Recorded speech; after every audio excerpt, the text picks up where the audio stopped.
Welcome to Dacey's Divas. Hi, I'm your host, Dacey. Today we have a true diva out there making a difference in the fight against crime. In 2013 to 2018, she was the only female district attorney. Please welcome this powerhouse, and she is so well known, District Attorney Marian Ryan. How are you? I'm well. Thanks so much. I'm happy to be here. And thank you for coming out. You always look so beautiful. Oh, thank you. Lovely. Thank you. And I know you're very busy, so we're going to move it along today. Happy to be here. So first, let's talk a little bit about who you are, a little bit about your background, and then we're going to talk about all the great things you have accomplished being the district attorney. Sure. So I grew up in Somerville. I went to college at Emmanuel College right in Boston, went to law school at BC. And while I was at BC, started interning in the Middlesex DA's office. Just loved that work. Was fortunate enough to be hired as an assistant DA there when I graduated from law school, and had the opportunity over the next couple of decades to really do every job in that office. I'm fascinated. You were a young woman at the time. And what made you want to become, first of all, an attorney? What made you be who you are today? You're such a, I mean, you're a prosecutor. And you're doing tough crimes. So, very personal story. I had only one older cousin, and he had been in the military and went to Vietnam, and when he came back, developed Hodgkin's disease, which then was a really fatal disease. And there was a lot of negotiating with the military about getting him some treatment and some newer treatments and all of that. And you know, my family just wasn't really being successful with that. And they hired an attorney, and suddenly things took a different path. And he was able to get good treatment that, fortunately, it wasn't unfortunately, it wasn't successful long term, but it gave him a lot more time. And it really was a lesson to me that lawyers could speak and move things in a way that even people who were, you know, who spoke English as their first language, who were well educated, could not do. And I was just fascinated by that and wanted to be able to do that. So I went to law school, having spent a lot of time working at Greater Boston Legal Services and thinking that was what I would do.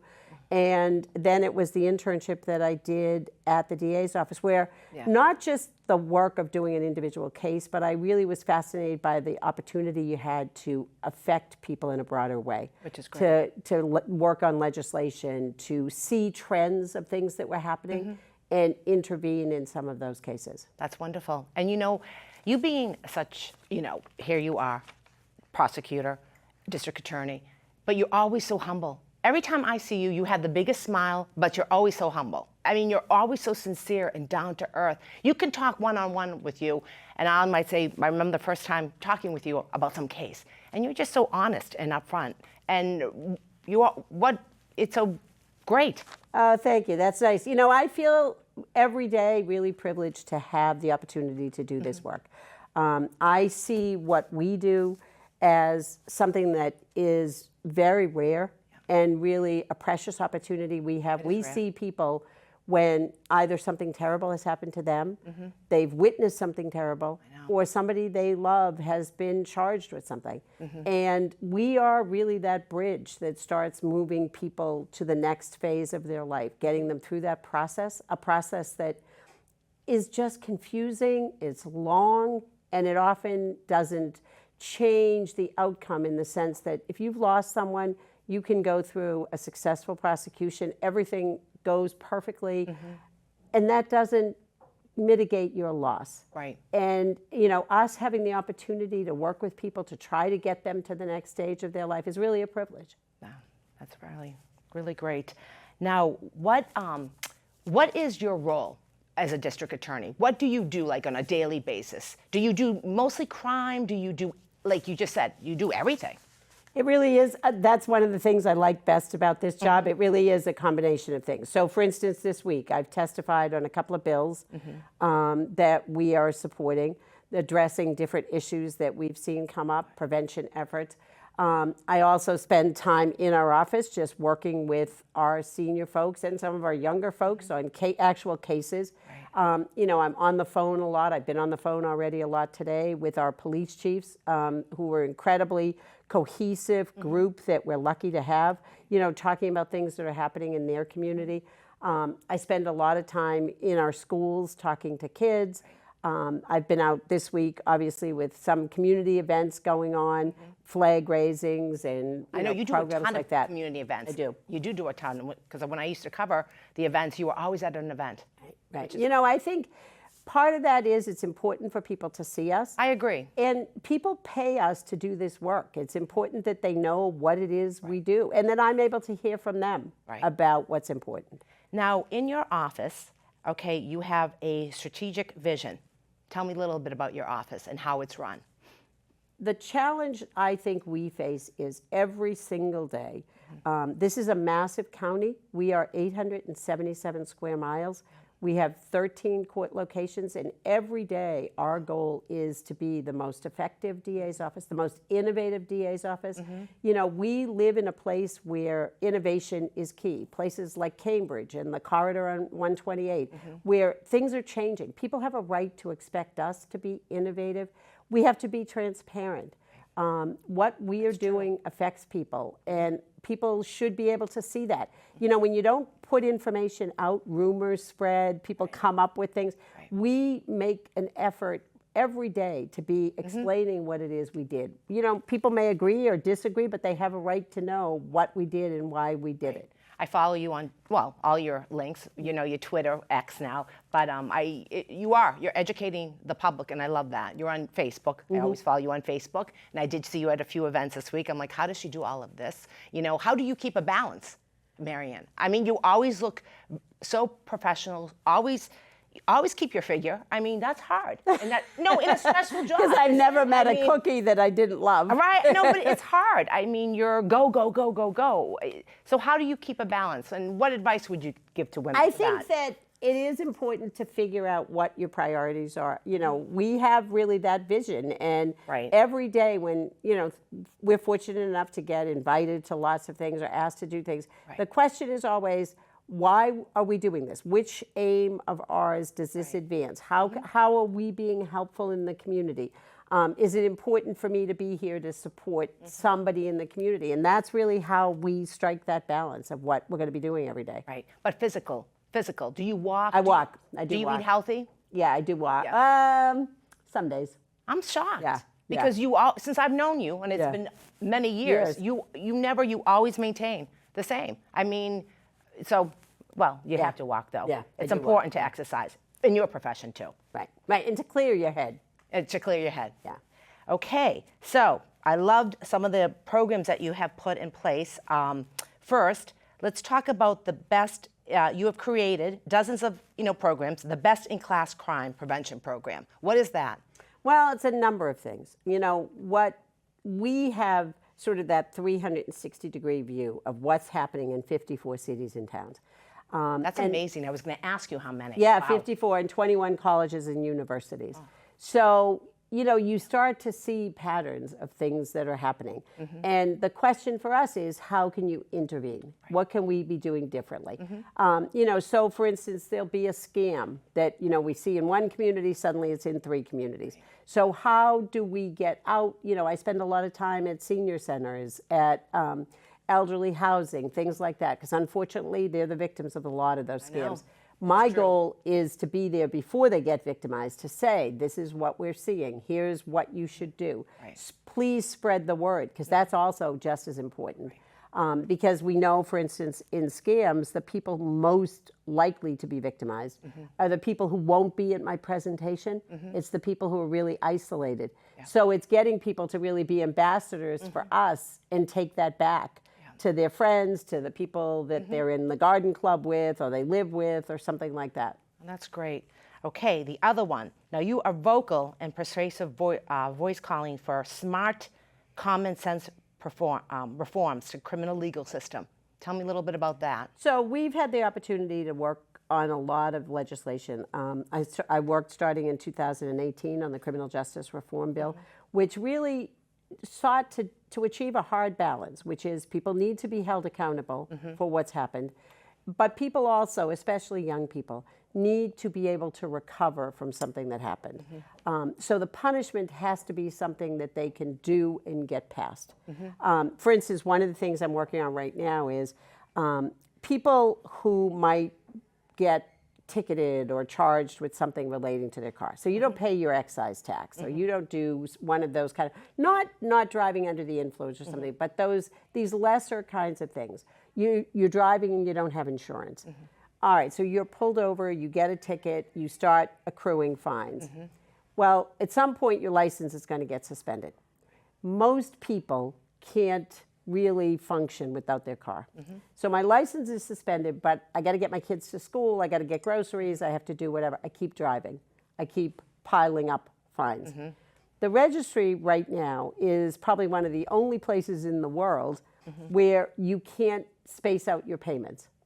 So if I owe $2,000 to the registry, I have to go to the registry with $2,000. Wow. So one of the things that really highlighted this was during the pandemic, a lot of people got those checks, the $1,200 checks or whatever they were, and people would go and wanted to put that towards their $2,000. Well, the registry is not equipped to do that.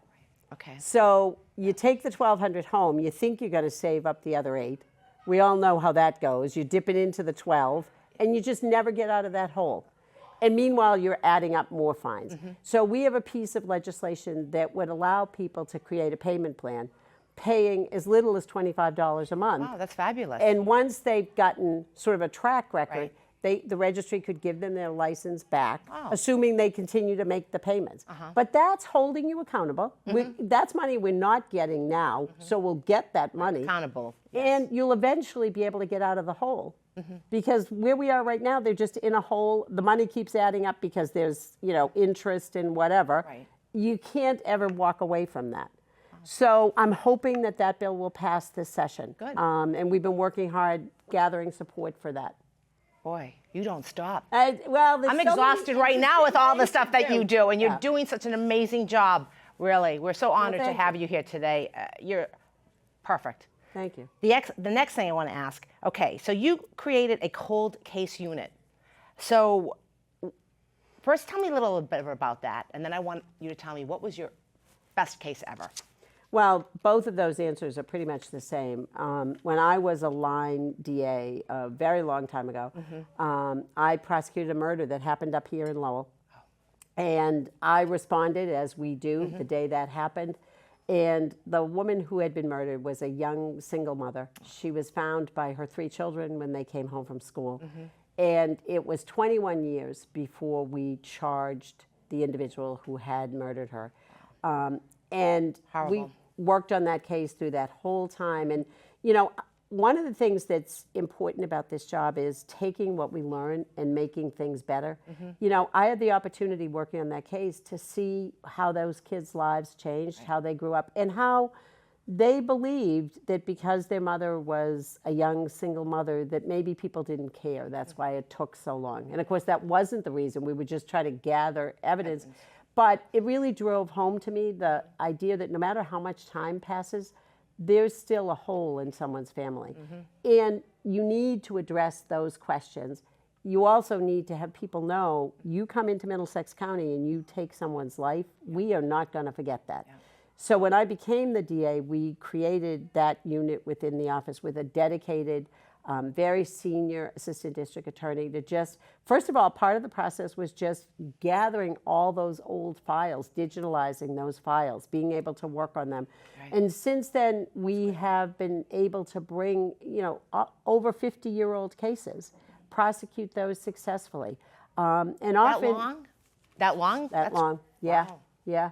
And it's amazing and heartbreaking at the same time, to be calling a family, many of whom might have passed away, to be calling, now adult children to say, we've solved this case and now we're going to be holding somebody accountable. But it's some of the most important work we do. You're very compassionate too.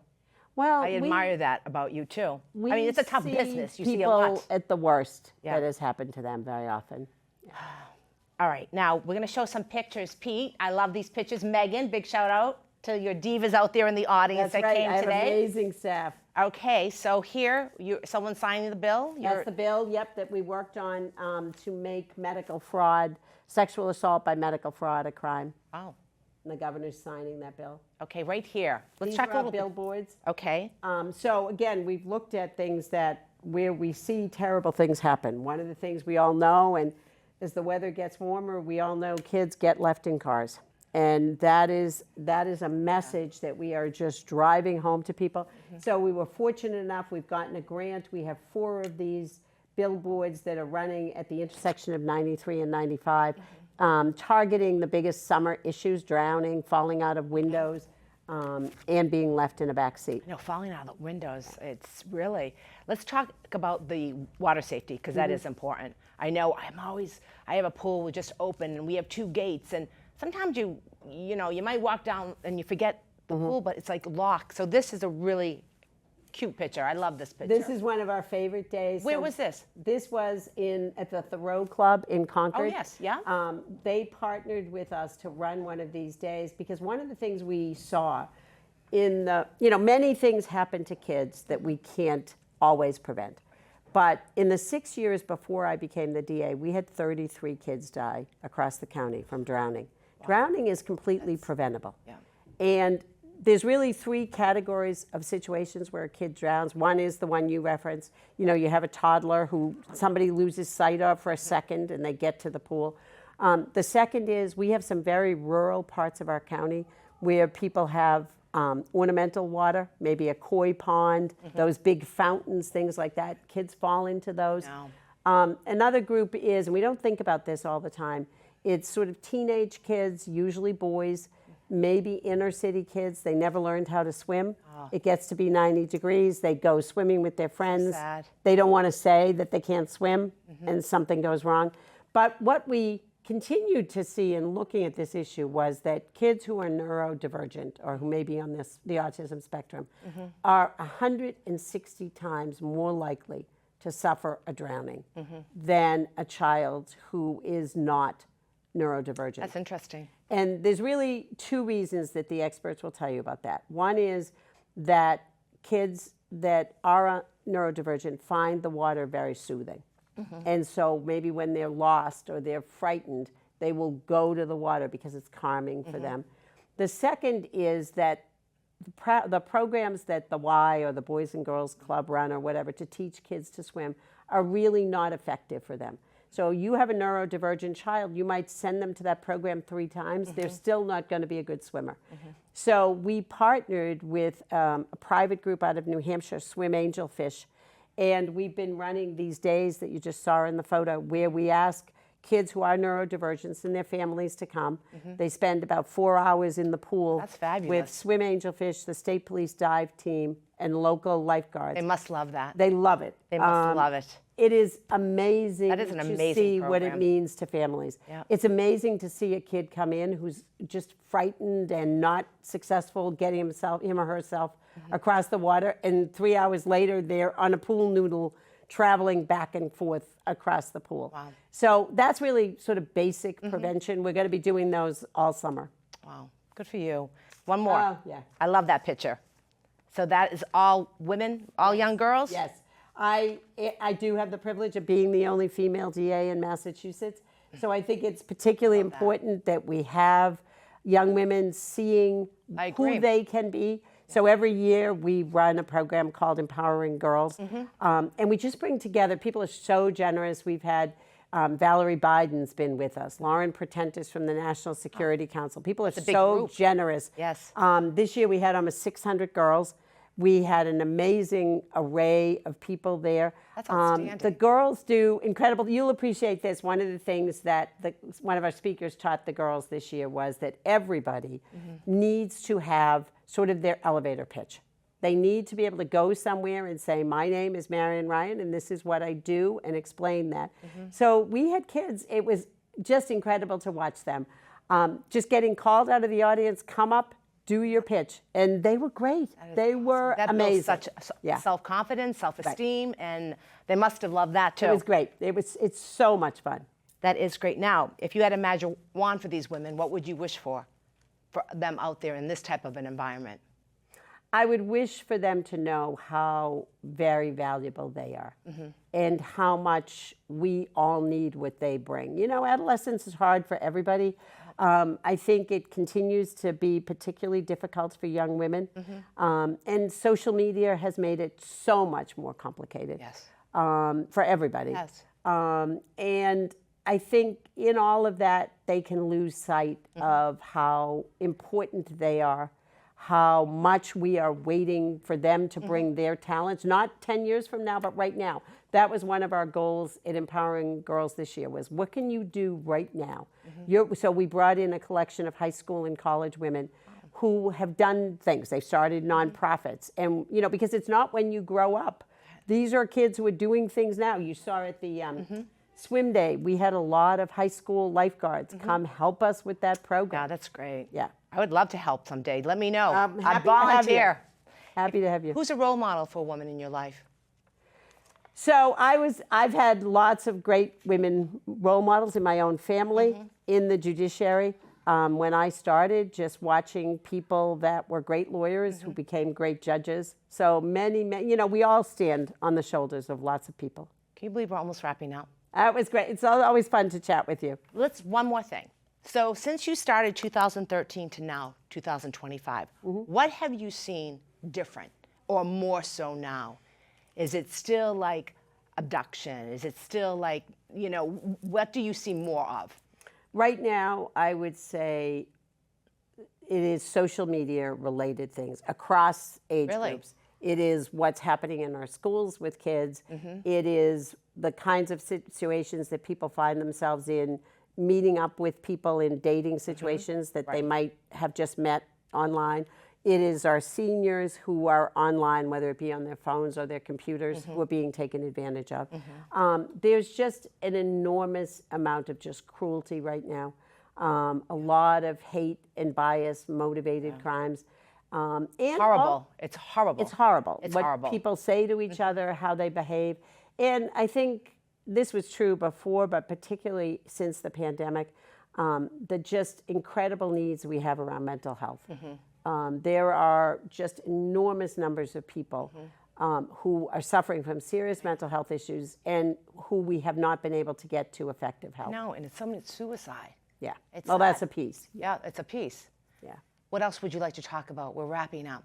Anything else that we didn't cover today? So I think one of the things that, and I'll go back to what I mentioned is, you know, we're living in very interesting times right now. And I think what's important for people to think about is how important it is for our public safety and for our democracy that people contribute their talents. There's always something you can be doing. I don't care how old you are or what your limitations are. You know, sometimes it's So true. I totally agree with you, 101%. yeah, I mean, people think Yes. I don't have a lot of money to give or I don't have a lot of time.